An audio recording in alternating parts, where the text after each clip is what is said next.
C'est M. Robert Laplante qui va parler de développement régional endogène et bilan de 20 ans d'éoliennes au Québec.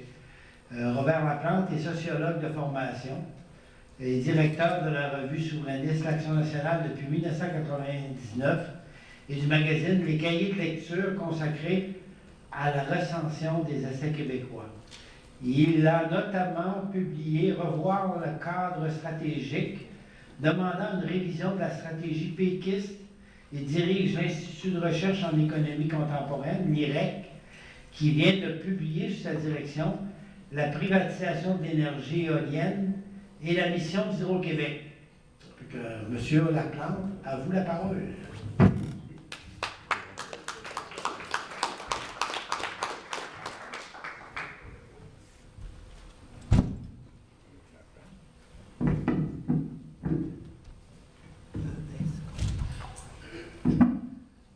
Bonjour tout le monde, je suis content d'être là. Je vous remercie de l'intérêt que vous portez à ce sujet-là, puis je félicite évidemment Climat Québec et tous les organisateurs. C'est un sujet majeur dont l'opinion québécoise et les Québécois en général n'ont pas encore saisi tout le caractère éminemment engageant pour l'avenir. Les débats qui ne se font pas actuellement, ou du moins pas suffisamment intensément et rigoureusement, très peu de Québécois se rendent compte qu'ils engagent le Québec pour les 2 prochaines générations.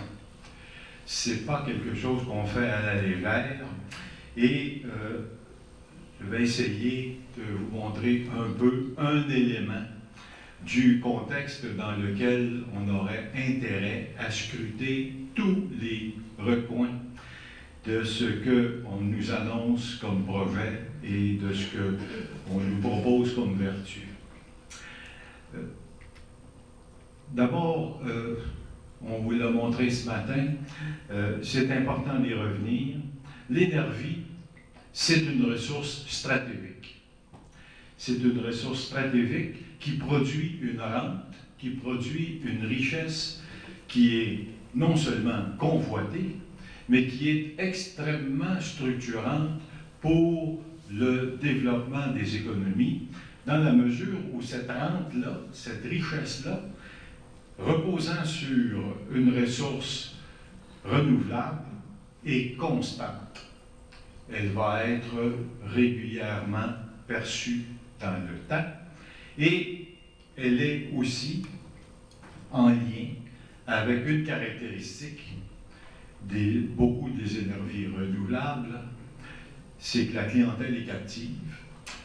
L'énergie et particulièrement les énergies renouvelables sont très, très difficiles à délocaliser.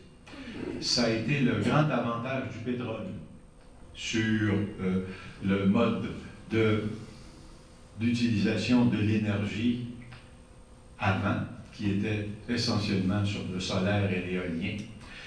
Le pétrole s'est imposé, c'est une molécule extraordinaire qui a l'avantage d'être délocalisable et de cette façon-là, évidemment, elle a été au fondement de l'essor de la révolution, de la deuxième phase de la révolution industrielle à partir de la fin du 19e siècle. Dans le cas qui nous occupe en particulier, le débat sur la place de l'énergie dans le développement a été un débat extrêmement difficile à mener pour les Québécois.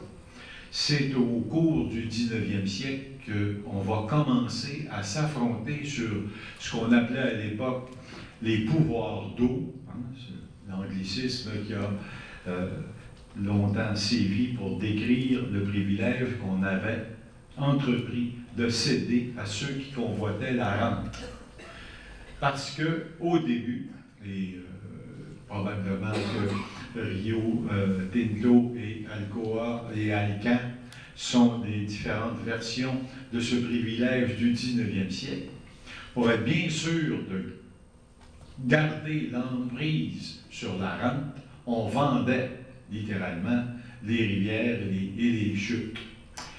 C'est beaucoup plus tard qu'on va finir par arriver à vendre seulement les droits d'usage, à les louer autant que possible.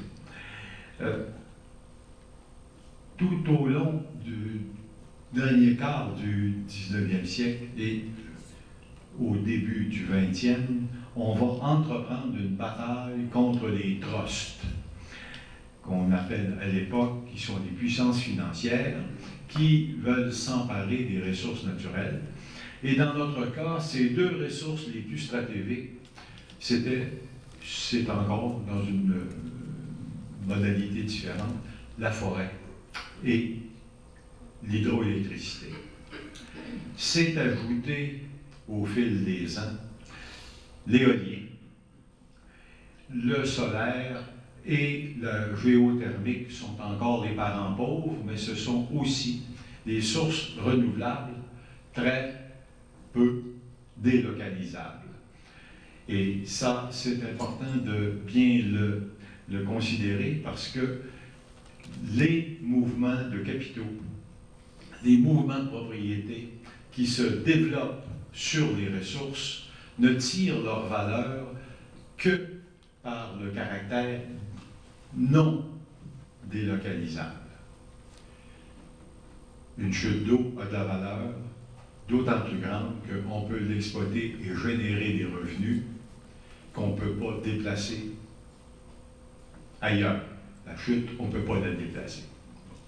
Alors, essentiellement, au cours du 20e siècle, sur l'hydroélectricité, c'est le déploiement d'un complexe d'appropriation extrêmement puissant qui va se développer autour de 3 ou 4 grandes entreprises qui vont s'approprier les ressources et la rente produite par ces ressources-là. Les plus vieux d'entre vous ou les amateurs d'histoire se rappellent peut-être de la Montreal Light and Gas and Heating, la Southern Canada Power, la Shawinigan Power. C'était des entreprises privées qui contrôlaient les ressources qui servaient à la fois à l'industrialisation et à la structuration du peuplement en offrant des services d'électricité qui devenaient au cœur du déploiement du mode de vie du 20e siècle. Cette emprise-là était si ferme et si dure que le développement du Québec ne se faisait essentiellement qu'en fonction des intérêts que tenaient à mettre en valeur ces grandes puissances. Si bien que le développement entravé produisait des inégalités sociales qu'on a peine à imaginer maintenant. Au milieu des années 40, jusqu'à la fin des années 50, il y avait des écarts tarifaires de l'ordre de 500% entre ce qu'on payait pour l'électricité à Montréal ou à Gaspé. La plupart des régions dites éloignées étaient en sous-développement chronique parce que le coût des infrastructures pour aller porter le courant était trop élevé. On ne voulait pas. C'est ce qui a donné lieu à l'émergence de plusieurs petites coopératives à ce moment-là dans les campagnes. On réussissait à faire un petit barrage sur le dernier ruisseau du dernier rang et puis on faisait fonctionner une 40 watts 5 heures par jour.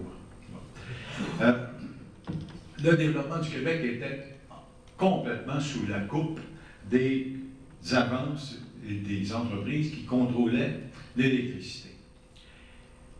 Ce qui a induit une forme de développement industriel très particulier, et c'est celui du lac ici. Ça a été celui de Shawinigan et de toutes les régions où se sont développées les installations qui apportaient à ces grandes entreprises de l'électricité des revenus faramineux. Pendant 2 générations. 2 générations, c'est 50 ans ça. Les Québécois se sont battus pour s'affranchir, pour sortir de ce carcan-là. Ça va arriver en deux étapes. D'abord, la création en 1946 d'Hydro-Québec, qui avait un peu de moyens, pas beaucoup d'espace de manœuvre. Et ensuite, la nationalisation de l'électricité en 1962. Pendant des années, donc, on a eu des mouvements pour mettre les organes du courage vis-à-vis des élus pour qu'ils considèrent que la richesse collective des Québécois devait d'abord servir le développement du Québec et non pas les intérêts des grandes entreprises. Ça aura été le grand débat sur la nationalisation. Et ce grand débat va donner Hydro-Québec deuxième manière, si on peut dire, un Hydro-Québec dont la mission sera une mission de service public définie sur l'intérêt national du Québec. C'est ce qu'on pourrait appeler le pacte de l'électricité. Hydro-Québec, qui prend le contrôle des ressources hydroélectriques du Québec à ce moment-là, sauf quelques enclaves, ici, Hydro-Sherbrooke, il y a quelques exceptions, sur lesquelles on pourrait revenir éventuellement. Hydro-Québec, donc, s'engage et est mandaté pour produire de l'électricité à coût abordable pour l'ensemble des citoyens et de le faire dans une perspective de justice et d'équité fiscale. L'électricité va coûter le même prix pour tout le territoire. C'est un geste fondateur parce que là, maintenant, ça donnait à toutes les régions du Québec un minimum de conditions pour se développer.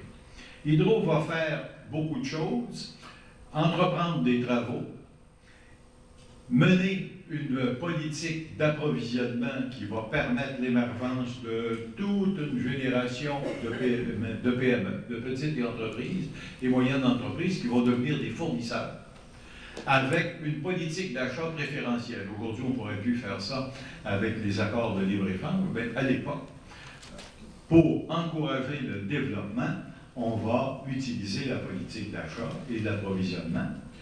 Et ça va permettre ça, non seulement de mener une politique industrielle, de faire naître une classe d'entrepreneurs et de produire une classe de consommateurs qui va être un peu mieux dotée, un peu plus fortunée. La création d'Hydro-Québec et l'ensemble du programme de la Révolution tranquille va faire naître une classe moyenne au Québec, ce qui n'existait à peu près pas avant.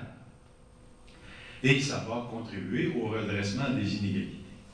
Donc, le pacte de l'électricité, c'est d'abord de soustraire la ressource et le trésor collectif à l'emprise des capitaux privés qui la convoitent. Mais cette convoitise, elle ne disparaîtra pas. Elle sera seulement empêchée par la persistance et l'attachement des Québécois à l'égard d'Hydro-Québec, des politiques de leur gouvernement, et en partageant ce qui n'était pas nécessairement nommé dans ces termes-là, mais le pacte de l'électricité. Les Québécois sont attachés à Hydro-Québec parce que Hydro-Québec travaillait dans l'intérêt général. Les choses ont commencé à bouger avec la crise pétrolière de 1973. À partir de là, on va voir rentrer les économies du monde entier, mais particulièrement celles du monde développé, dans une spirale qui va déclencher une deuxième ronde de convoitise. On va chercher partout à essayer de neutraliser les effets de la crise pétrolière qui essentiellement menait tout le monde devant un constat. Les détenteurs de la ressource pétrolière, OK, pouvaient faire ce qu'ils voulaient à une clientèle captive. Les économies du monde entier vont se lancer dans une quête frénétique pour essayer de s'affranchir de cette situation-là, et ça va donner lieu à un vaste programme à peu près mondialisé d'exploration. On va chercher du pétrole, les États vont chercher à se donner les moyens de s'en affranchir, et ils vont y consacrer d'immenses ressources, souvent publiques. C'est ce qui donnera lieu au Canada, par exemple, à un programme qui va donner, 20 ans plus tard, des sables bitumineux, qui auront été financés à coût de milliards de subventions publiques pour trouver une façon d'exploiter ces gisements-là, qu'on connaissait depuis longtemps. Les Indiens servaient des sables bitumineux pour étancher des canaux. À partir de ces années-là, on va aussi prendre conscience que le pétrole, malgré toutes ses qualités, a aussi un immense défaut, qui est celui de nous empoisonner et d'empoisonner l'atmosphère. La montée de préoccupation pour les énergies renouvelables va apparaître comme en creux dans la crise pétrolière et dans la crise environnementale. On va essayer de trouver des alternatives, et comme toutes ces alternatives vont être des occasions de richesse extraordinaire, les entreprises privées vont être aux premières loges, et on va d'abord se lancer dans toutes sortes de solutions autour du gaz naturel, autour de l'exploration, et aussi, on va voir apparaître, j'ai atterri plus rapidement au Québec, le temps file, on va voir apparaître les premières propositions de développer des mini-centrales hydrauliques sur les cours d'eau du Québec habité pour l'essentiel, donc du Québec peuplé, de ses villes, et essentiellement, ce sera le ver dans la pomme. Ce sera la première fois, depuis le pacte de l'électricité, que des acteurs privés reviennent dans la production hydroélectrique. Essentiellement, c'était pour répondre aux appétits d'une classe d'entrepreneurs québécois, autochtones, on peut dire, d'une petite bourgeoisie qui cherche à nourrir et à sustenter ses appétits.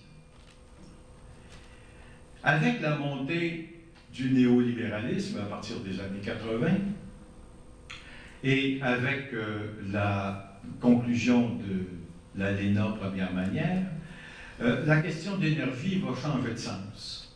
Elle va prendre une toute autre tournure. C'est comme ça qu'on va faire muter Hydro-Québec. On va progressivement modifier le pacte de l'électricité sans qu'il y ait trop de débats, ou enfin pas trop de débats virulents. On va, au terme de l'ALENA, donc pour rendre le Québec et Hydro-Québec compatibles avec ce qu'on ambitionne de créer, qui est un marché continental de l'énergie, on va introduire des changements majeurs dans la structure d'Hydro-Québec, qu'on va diviser en 3 morceaux. Okay. Production, distribution, transport.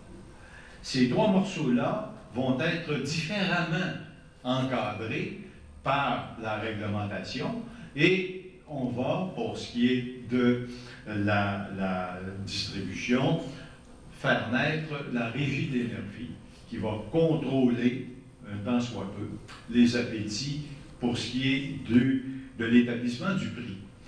Et la régie apparaît comme réponse institutionnelle à une pression, donc qui est d'abord une pression marchande. Ce n'est pas une pression sur les services publics, c'est une pression marchande pour s'intégrer dans l'économie nord-américaine. Et là, on va inventer une affaire dont vous avez peut-être déjà entendu parler, 2 sortes d'électricité. le bloc patrimonial et l'énergie post-patrimoniale. Le bloc patrimonial, ce n'est pas une conception québécoise, c'est une patente inventée par Merrill Lynch, une firme multinationale de conseil, qui va dire, OK, avec la signature de l'ALENA, on va figer ce qui était dans la capacité de production au moment où on signe l'entente. 165 MW, si mon souvenir est bon, là, je peux jouer sur les chiffres, je n'ai pas de bonne mémoire. Oui, des térawatts, pardon. Oui. Ah, oui. Et on va dire tout ce qui va être au-delà de ça, ça va être considéré comme en dehors du pacte de l'électricité, si vous voulez.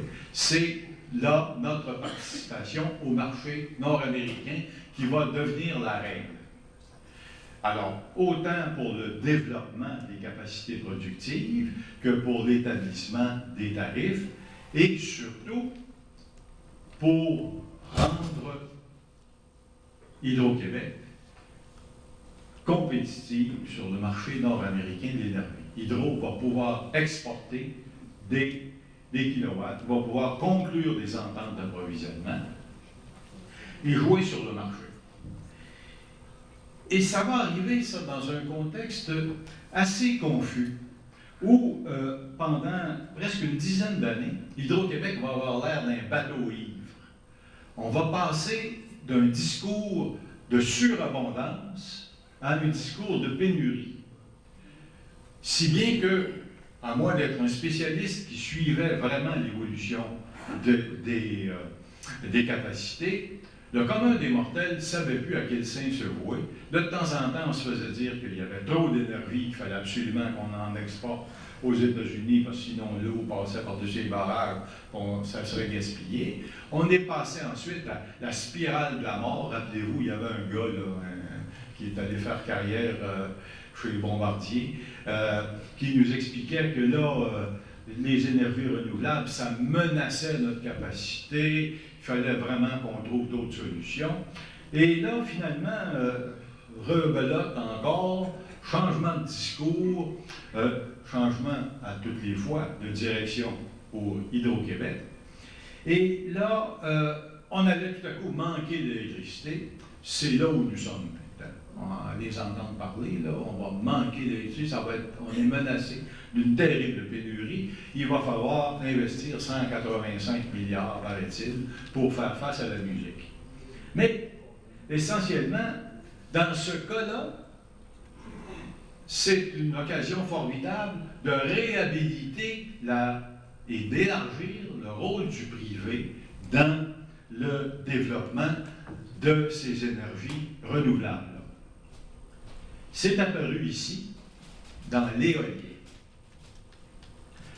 Jusqu'au milieu des années 80, Hydro-Québec et ses chercheurs avaient une réputation mondiale. Ils étaient dans le peloton de tête des spécialistes du développement de l'éolien. Okay. C'était dans les cordes d'Hydro-Québec. De compression budgétaire en manœuvre de sabotage, on a dilapidé cette expertise-là, complètement. Et quand la pression a monté pour le développement de l'éolien, puis quand les intentions ont monté aussi, puis ces intentions-là étaient soutenues par des appétits, le gouvernement libéral de l'époque a dit ça ne peut pas être fait autrement que par le privé. Hydro-Québec n'a pas l'expertise. Une illustration de plus que quand tu veux battre ton chien, tu as seulement à dire qu'il a la rage. Hein? Bon.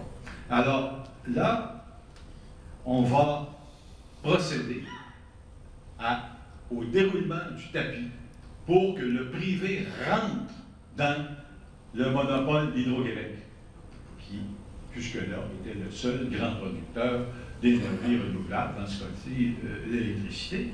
Et là, non seulement on va dérouler le tapis, mais on va dire on interdit à Hydro-Québec de soumissionner, au cas où il y aurait quelques ingénieurs qui auraient encore la prétention de connaître ça.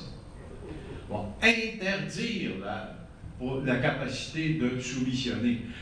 Curieusement, les adeptes du marché refusaient la concurrence. On n'est pas à une contradiction près. Et dans ce cas-là, on va procéder à des appels d'offres. Ces appels d'offres-là comme par hasard, ne sont pas remportés, comme dans le cas des mini-centrales, par des entrepreneurs locaux, si vous voulez, par la petite bourgeoisie québécoise, sont remportés par des grandes multinationales. Des grandes multinationales qui, au surcroît, n'ont pas nécessairement l'expertise ni l'expérience dans l'éolien. Des appels d'offres vont leur fournir une occasion exceptionnelle d'apprendre à nos frais. Alors, il y aura eu 4 appels d'offres. Il y en a eu plus là, mais nous en avons étudié 4 en particulier pour voir quelle était la contribution du privé à l'enrichissement du Québec.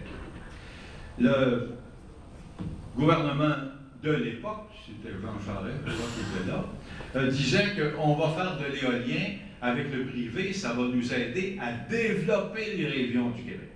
C'était pour le développement endogène. Et essentiellement, on va essayer d'attirer des entreprises avec le développement de cette filière-là, et le privé va nous aider à le faire. Ben, la proposition ne va pas se traduire par un développement industriel effervescent. Ce qu'il y aura sur le développement industriel du Québec, c'est de l'assemblage, la partie la moins payante de la filière industrielle.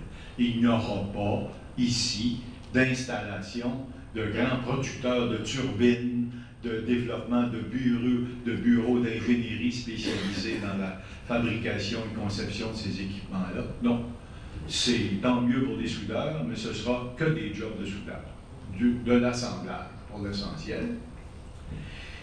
Alors, pour ce qui est du développement endogène, ça ne sera pas le pactole, reste les redevances. On va penser que les redevances vont être une façon de faire participer la population à la richesse créée par les vents. Je passe rapidement, mais grosso modo, ces redevances-là, ce sera une affaire individuelle. On va payer un agriculteur pour installer une éolienne sur sa terre. Ce sera des peanuts, hein, vraiment, des miettes par rapport à la richesse produite par la même éolienne. Et en plus, il va se faire entuber doublement. Plusieurs scandales à l'époque éclatent. Les mêmes promoteurs offrent des fois jusqu'à 2 fois plus cher en Ontario qu'au Québec pour la même installation.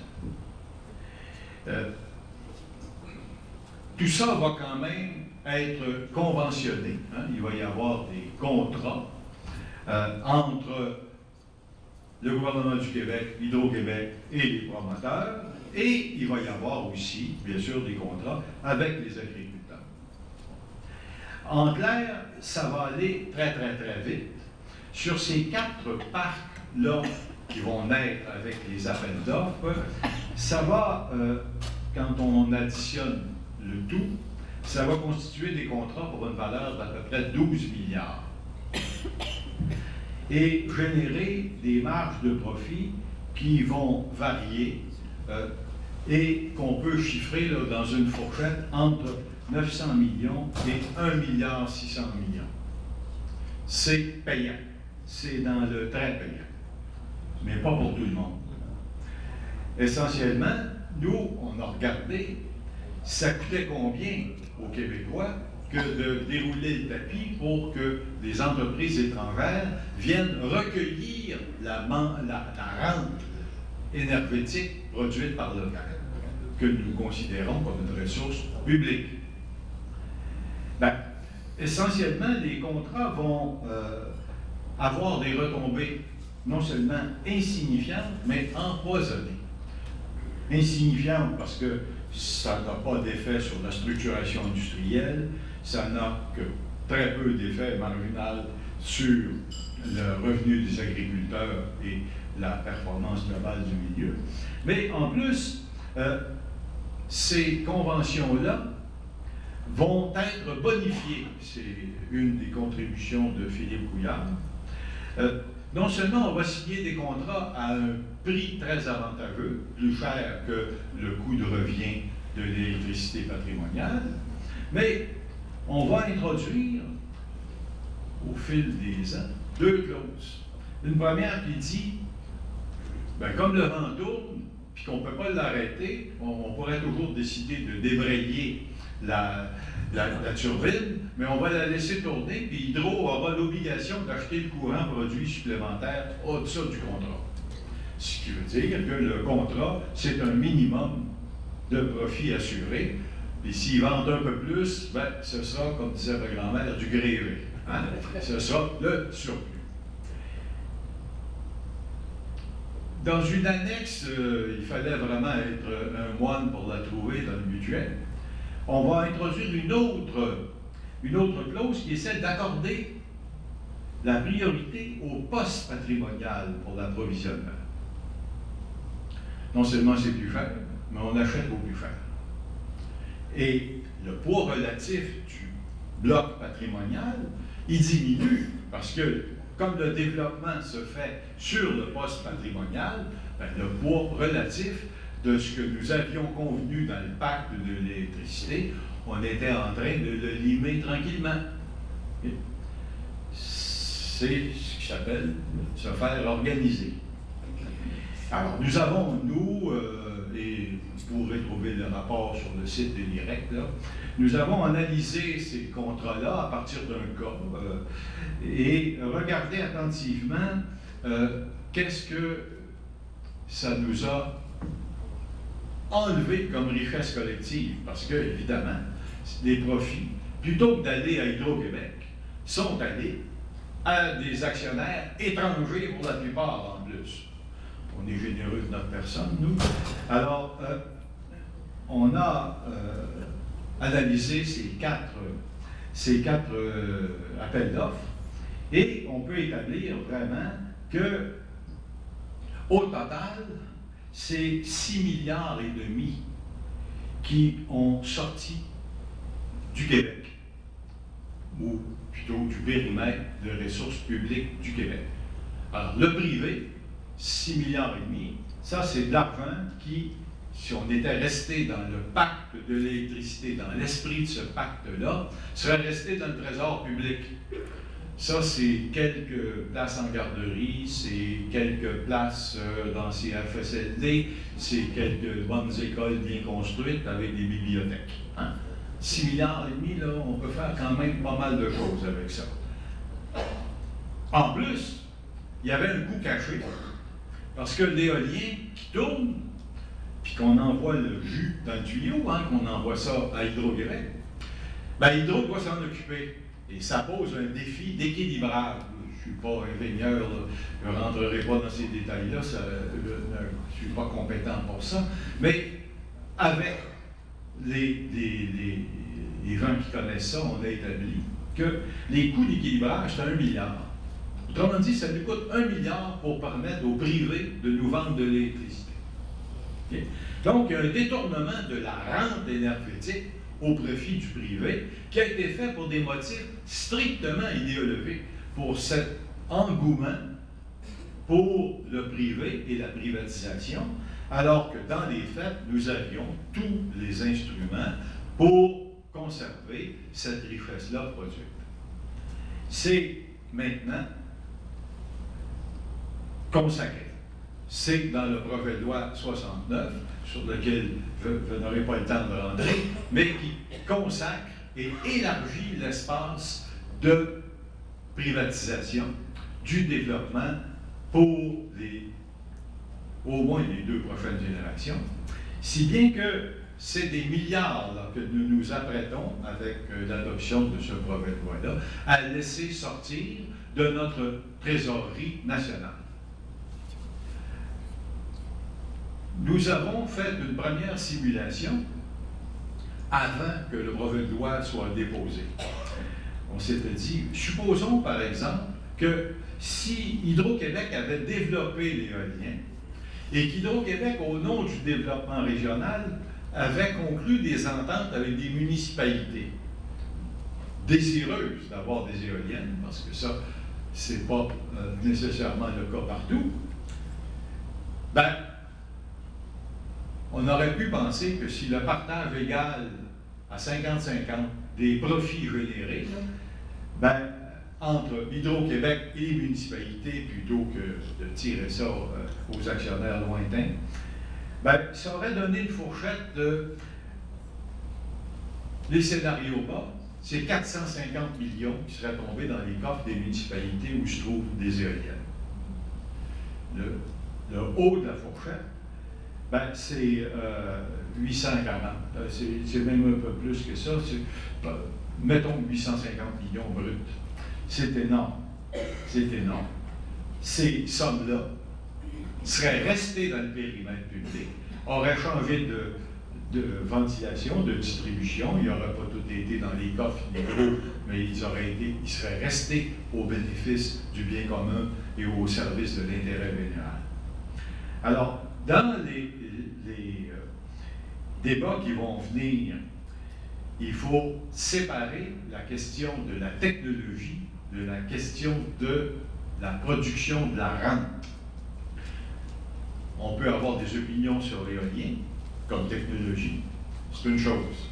Par exemple, les gisements éoliens, est-ce qu'on est obligé de toutes les exploiter? Et est-ce qu'on est obligé de les exploiter dans des milieux qui n'en veulent pas? Ou dans des endroits qui vont avoir un potentiel déstructurant? Par exemple, si vous avez un projet qui va vous placer 145 éoliennes dans 12 villages, et que ces éoliennes-là sont hautes comme un édifice de 15 étages, peut-être que vous pouvez penser que c'est un saccage absolu du paysage, que le bruit que ça va faire et les nuisances que ça va générer, peut-être que vous allez estimer que ça ne vaut pas la peine. Ce n'est pas une fiction, c'est un projet qui est sur la table et qui, actuellement, met les villages de la Mauricie en tension sociale énorme, parce que c'est le projet de Test Canada, sur lequel vous n'aurez pas l'occasion d'élaborer. Alors, pour l'essentiel, donc, l'éolien, c'est une technologie. Le potentiel éolien, c'est un gisement que nous devrions considérer comme une ressource publique, et que quand on prend cette ressource publique-là et qu'on la laisse au développement par l'entreprise privée, c'est essentiellement de la rente détournée. C'est de l'argent que nous choisissons de laisser partir ailleurs. Et, dernier élément, c'est aussi de livrer les gisements aux intérêts de ceux qui veulent se les approprier plutôt qu'à l'intérêt général. Alors, par exemple, le projet de loi 69 laisse aux promoteurs tout le Québec habité.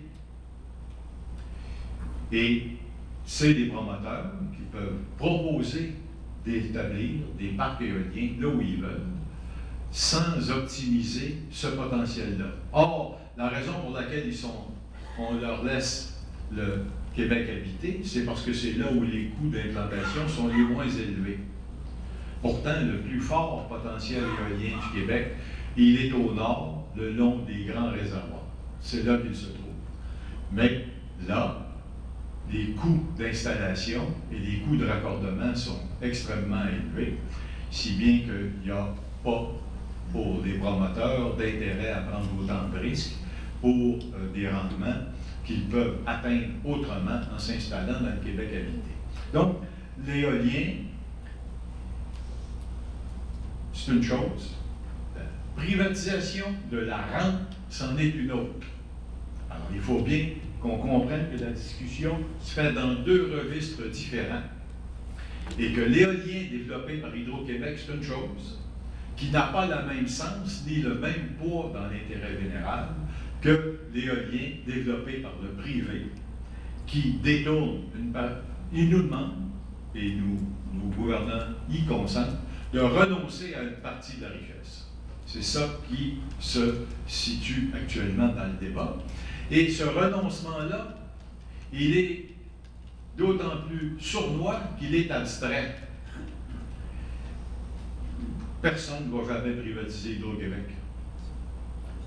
Mais ce qu'on est en train de faire, c'est de privatiser la rente d'Hydro-Québec, la rente de l'hydroélectricité, si bien que si ce développement-là se faisait dans la logique qui est en train de se déployer, ben, Hydro-Québec va rester une coquille vide, captive du pacte de l'électricité de 1962.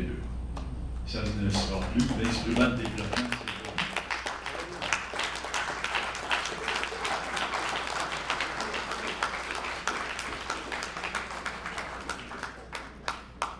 Merci, monsieur. J'ai perdu mon micro pendant le dîner, je ne sais pas ce qui est passé. Merci, monsieur Laplante. On ne prendra pas, par exemple, une question, mais il n'y a pas de problème. Là. Mais parce que, là, puis, parce qu'on a quand même un programme chantier, là, je le répète. Moi, j'ai une question concernant l'agriculture. Comment Alcan s'est sauvé de la privatisation? Alors ça, c'est un travail absolument essentiel à faire, et c'est les historiens de la fiscalité qui vont faire une contribution. Vous allez l'entendre en partie cet après-midi. Okay? Essentiellement, des dirigeants politiques de l'époque ont cédé le patrimoine collectif en échange. C'est un marché de dupes, mais ça a marché, puis on est encore captif de ça. C'est convaincu que nous ne pourrions pas par nous-mêmes faire ce développement et que nous n'en avions pas les capitaux, ni la compétence, etc. C'est les arguments qui étaient à l'époque invoqués. On a cédé au privé des privilèges. Et on a cédé ces privilèges-là dans des conditions qui ont varié dans le temps, mais qui ont, je pense, pas eu d'équivalent pour surpasser des privilèges qui ont été consentis à Alcan. C'est ici absolument inouï. On a aliéné le territoire national, il faut le faire. Là. Okay? Quand on dit que la compagnie est propriétaire du fond de la rivière, bon, ben, en droit, ça s'appelle l'aliénation du patrimoine national. Et dans les États normalement constitués, il y a des lois qui interdisent ça. Okay? Dans notre cas, à l'époque, on a eu des dirigeants qui, par ignorance et aussi par veulerie à bien des égards, ont cédé à ça. Alors là, on est encarcané dans ces privilèges-là qui ont été cédés, pour l'essentiel. Merci, je pense qu'il n'y a pas d'autre. Une question? Est-ce que tu peux tirer au micro à quoi est-ce qu'on va arriver? C'est bon de lui demander son nom aussi. Oui, Jean-Yves Langevin. Qu'est-ce qui peut expliquer qu'un lobbying soit aussi puissant auprès de nos dirigeants? L'ignorance, le manque d'argent? Oui, toutes ces questions et quelques autres.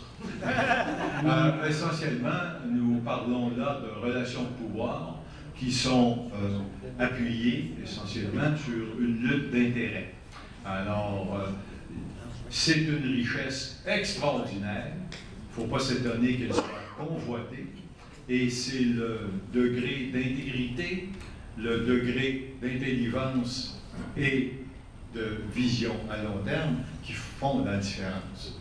Alors, à court terme, les intérêts peuvent paraître allégeants et à moyen et à long terme être tout à fait néfastes et toxiques.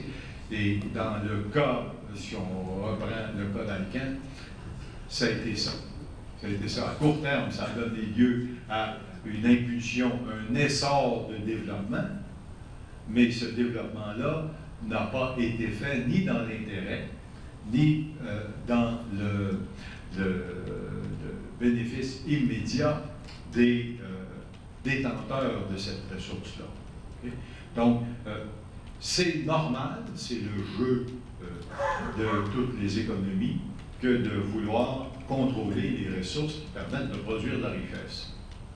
Et dans ce cas-là, comme c'est une ressource fabuleuse, elle suscite des convoitises et des appétits dans les mêmes proportions. Le problème, c'est que nous n'en avons pas, nous, collectivement, bien pris la mesure, et on s'est imaginé qu'avec ce que nous avions dans les mains, tout ce que nous pouvions faire, c'était quémander. Alors que c'est l'inverse qui se pose. Une ressource non délocalisable, c'est ce qu'il y a de plus précieux.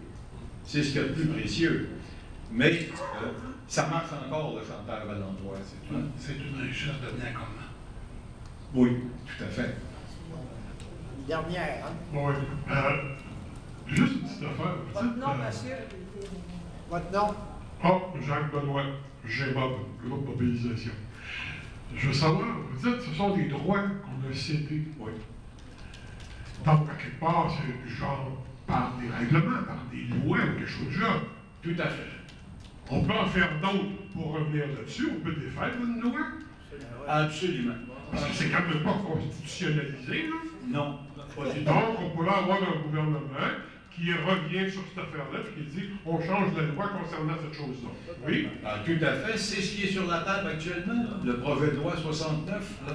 C'est pas tout à fait ça qui est. Ils sont pas en train de dire qu'on va défaire les droits qu'on a cédés, là. Non, mais ce que veut dire, c'est que le projet de loi 69, ça fait des affaires qu'on peut défaire. OK? Et ce que ça défait, essentiellement, c'est ce qui reste de ce que nous avions dans le pacte de l'électricité de 1962. Ça le défait. Bon, ce qui est fait peut être défait, puis ce qui est défait peut être reconstruit. Alors ça, c'est... Mais ça ne se réglera pas de la manière dont on s'est comporté collectivement devant ce projet-là. Pas de consultation publique élargie sur le plan d'Hydro-Québec, pas de consultation parlementaire digne de ce nom, 2 semaines vite faites à la sauvette, et puis évidemment, un projet de loi qui est porté par un gouvernement majoritaire, ça va passer. Okay? Alors, ça va nous faire beaucoup de choses à considérer si on veut détricoter ça. Mais c'est une bonne nouvelle, ça se détricote. Oui. Bien sûr. Bravo. Merci.